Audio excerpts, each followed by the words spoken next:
Oh, sana naman napunta? Gabi na, palayas ka na naman. Actually, ka-out lang po namin sa work at naimbitahan na naman tayo sa kainan. Basta kainan talaga, laging present no? Ganun ba kung mukhang kapasal at laging invited sa kainan? By the way, Roma nga po pala, kulit bulilit batanggay niya dito sa bansang Taiwan na minsan nonchalant at walang pakialam. Tara, samahan niyo na po kami sa ganap namin ngayong araw. Yung nakarating din sa wakas, andito nga po pala kami sa Costco at dito naisipan ng birthday celebrant na magpakain. Ang pangit pakinggan. Tara, pasok na po tayo. At ganito nga po pala yung makikita nyo sa loob. Napakaraming grocery and home essentials. Pero yung target ko dito ay yung mga free taste. Eto nga po pala yung mga kasama ko. Mga busy pagtingin ng price, akala mo naman mga bibili.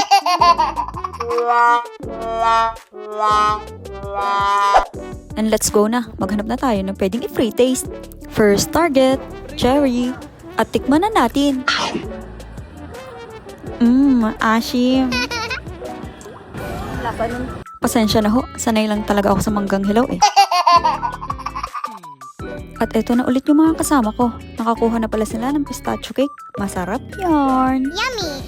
Let's go na. Hanap na ulit tayo ng pwedeng i-free taste. Ano to? Nung una, nagdadalawang isip talaga akong kainin.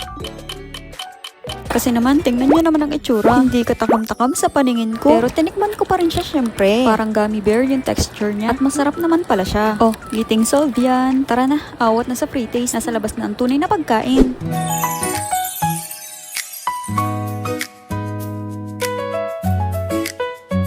Then, ipakilala na natin yung ibang bago nating mga kasama.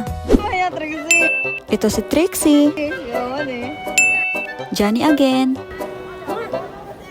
Cheryl. Masarap. Novi. Yeah, you got that yummy, yum, that yummy, yum. Ate Marilyn again. Lemon. Mabel. Ate Jane. At ang ating birthday celebrant, si Sandra. Birthday. Pareho ang may birthday. Eh, napakamahiyain eh. Hala, sige, lamon lang kayo. Libre yan eh. Oops! Big bite niyan, Mabel.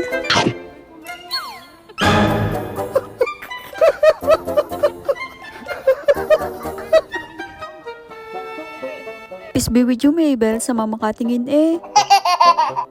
Siya, bahala na muna kayo dyan. Focus muna ako sa pagkain ko. Ang sarap naman talaga ng chicken sa Kirkland. Oishi!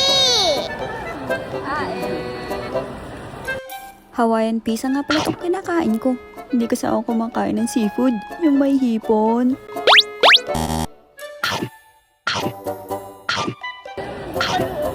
Ha? Kaway muna kayo dyan. Huli! Okay ka lang, Nobi? Busog na ba? Yung subo niya, Huli, pero di ko long.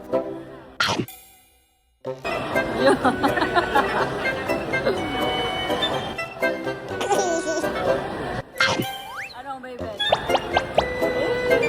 Santa kaway! Kain ka lang na mabuti dyan, Mabel. Yung nabitin sa Johnny, nangapit bahay na. Sa kabuoang nangyari, lahat naman po ay nabusog. Masarap naman talaga yung mga pagkain dito sa Costco with unlimited drinks pa. Tamo si Trixie may take out pa. At eto na nga, waiting na kami dito ng taxi para makauwi na. Thank you, Sandra, sa masarap na hapunan. Happy birthday again! Siya, hanggang dito na lang po mga katong beats. Don't forget to follow for more ganap serye. Paalam!